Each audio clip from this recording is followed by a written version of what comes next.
چې د پاکستان د هندوستان سره دشمنی ده او دشمن نمبر 1 دی، خو د تجارت په حواله سره چې کوم دی واګا بارډر کولاو دی، کرتارپور کولاو دی، د دې سیډم خلک د پاکستان تجارتي لارې له افغانستان سره پرتې دي، د پښتنو سیمې اکثره بندې دي.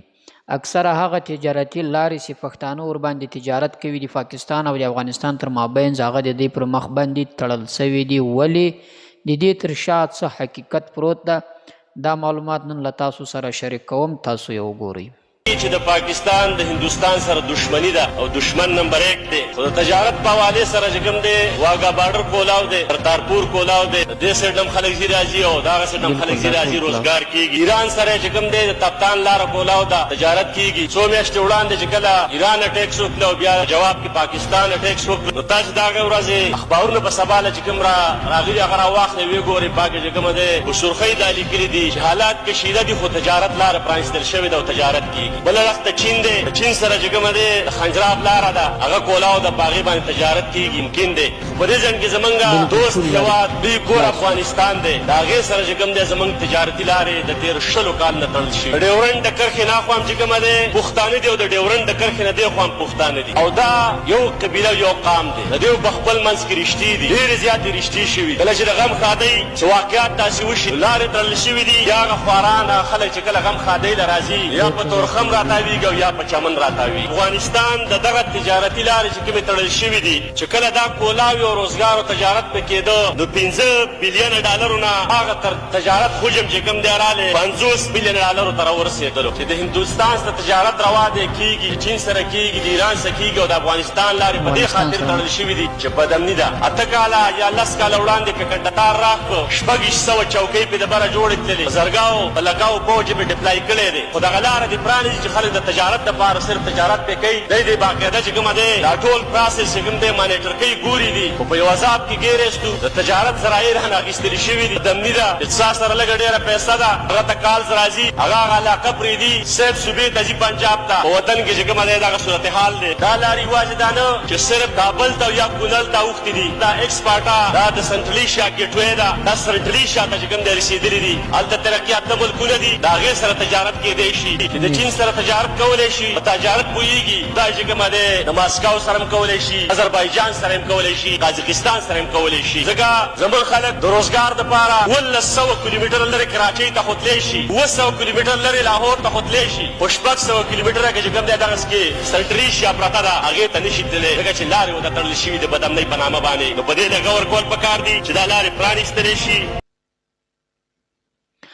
دوستانو تاسو وکړه دا ویډیو یقیني ډېرې په زړه پورې خبرې ده. په خیبر پښتونخوا په اسامبلۍ کې شاید ما په نظر خدای دې نه خطا واسي دا بله نیشنل پارټۍ سره تعلق لرونکی کس وي چې له هرې پارټۍ سره لري خیر خو خبرې یې داسې خبرې وکړي چې زموږ د زړه خبرې یې وکړي، ډېرې ښې خبرې یې وکړلې او حقیقت هم داسې ده.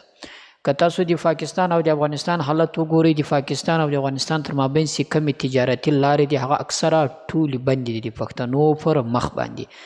دا نه چې افغانستان اوسنی نظام بندي کړي، د افغانستان حکومت طالبانو دغه لارې بندي کړي دي، بلکې دا د پاکستان حکومت دغه لارې د پښتنو پر مخ باندې بندي کړي او بانه یا مثلا یا دا ورته یې چې بد امني ده او یا د پاسپورت شرایط ورته یې پر هغه علاقه باندې پر هغه ځای باندې د پاسپورت شرایط وښودل چې انګریز هم نه دي ایښي. دا خلک انګریزانو هم نه دي سره جلا کړي، دا پښتانه چې اوس ډیورنډ کرښه یې د مابینځ کې تېره سوې، دا ډیورنډ کرښه پښتانه نسي سره جلا کولی، نه انګریز سره جلا کړي دي او نه یې په پاسپورټ سره جلا کولی سي، نه یې په دې تار باندې چې سیمه خاردار دي تر مابین تېر سوی دی، نه یې په دې سره جلا کولی سي.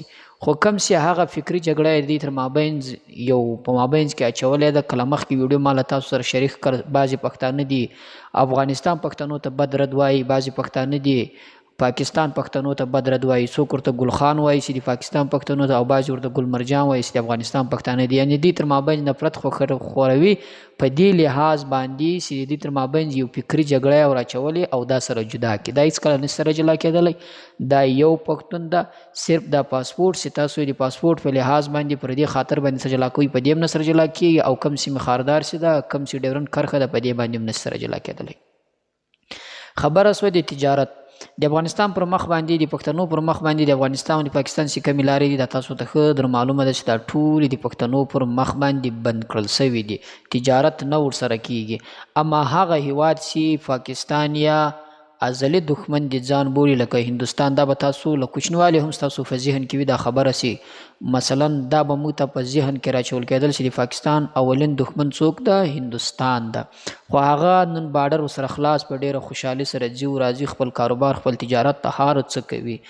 له ایران سره چې کومه واقعه پیښه سي، جګړه پیښه سي، په 2 ورځو کې ختم کړل سي، بس بیرته هغه کیسه ختم، بس بیا نه تا کړي نه ما کړي، بس هغه کاروبار هغه تجارت بیرته ورسره خلاص کړل سي. دغه رقم له چین سره، دغه رقم له پاکستان سره، له افغانستان نه سیوا نور کم هیوادونه سي بارډرونه لري، پر دغو لارو باندې اکثره کاروبار تجارت دی خلاص ده، خو یوازینی افغانستان د لارو تجارت یې تړلی ده. او په دغه سره پښتانه ډیر کمزوري سولو د اقتصاد د کاروبار لري. تاسو یا ولې نه ګورئ د چمن خلکو څنګه کاروبار و، ډیر خوندور کاروبار و، ډیر خوندور اقتصاد یې و. هغه کاروبارونه د چمن خلکو سی کول پر دې بارډر باندې، هغه ډیر خپل کاروبار له لاسه ورکړی ده، یعنې ډیر نقصانات یې پکې کړي دي. د پخوا رقم کاروبار، د پخوا رقم تجارت، د پخوا رقم پیسې اوس نسته، لکه کم سي مخکې وې، کم سي کاروبار و پر دې ځای باندې، او کم سي تجارت و، او کم سي پر دې ځای باندې کاروبار د افغانستان او پاکستان پښتنو تر مابینځ کېدو، اوس هغه د پخوا په شانتي نه ده. دغه رقم که پر خیبر پښتونخوا پر بارډر باندې وګورئ هم دغه رقم ده. داسې ټولې لارې د پاکستان حکومت د افغانانو د پښتنو تر مابینځ کم تجارتي لارې دي دا یې بندي کړي دي. او یو وجه هم کېدلی سي، مثلا دوی خو وایي چې په بعضې لار کله وایي بدامني ده، کله د پاسپورټ هغه شرایط هغه د خپله خبره، خو یوه خبره چې دا هغه په دې خاطر باندې هم کېدلی سي چې دغه لارې دوی بندوي، کوشش کوي افغانستان د اقتصاد له لارې کمزوری کوي، یا پښتانه د اقتصاد له لارې کمزوري کوي. پښتانه باندې دوی داسې مثلا یو فشار راولي، داسې حالت ته رسوي چې یا دوی پنجاب ته مجبور کړل سي، یا دوی سند ته مجبور کړل سي، لکه اوس یې اکثره پښتانه مجبور دي، یا نورو هیوادونو ته مجبور کړل سي له خپل ملک له خپل هیواد څخه مسافري ته ولاړ سي. افغانستان له هر هیواد سره تجارت کوي. فی الحال افغانستان په کاروبار یعنی په اقتصاد کې څه کمزوری ده، نو ځکه پاکستان هم افغانستان ته د تجارت په سترګه په داسې نظر نه ورته ګوري. که چیرې افغانستان ترقي وکړي، اقتصاد یې ښه برابر سي، دا به یو ورځ راځي، دا زما خبرې د سره یاد کړئ. که چیرې د افغانستان اقتصاد برابر سي، ښه سي، او افغانستان تجارت له نورو هیوادونو سره خلاص کړل سي، په رسمیت باندې یې وپېژني، دا لارې به ټولې بیا د کاروبار لپاره له افغانستان سره خلاصیږي. دا تجارتونه به بیا نور هم مضبوطه کړل کېږي، خو بیا به افغانستان دی به افغانستان ته زارۍ کوي چې د کاروبار تجارت لارې را سره خلاصه کړي. بیا چې دی کوم اوس شرایط ورته ږدي، بیا به افغانستان دا شرایط د تږدي، او له ده سره به کاروبار پر هغه لیول باندې کوي کوم چې د افغانستان خوښ کړل سوه، د افغانستان د حکومت خوښ کړل سوله. او ما اوس چې د اوس پر دې بنیاد باندې کېږي، مثلا چې افغانستان کمزوری کول، پښتانه کمزوری کول، او په دې سره انشاءالله نسي کمزوری کولی، ځکه چې د نړۍ سفر طاقتونه رالو پر پښتنو باندې، پر افغانانو باندې خپل زور وازموي، نه دې یې کمزوری کړي، نو را روان وخت کې هم انشاءالله نسي کمزوری کولی. دا حالات به په ډېر کم وخت کې انشاءالله برابر سي او پر مخ باندې به ولاړ سي.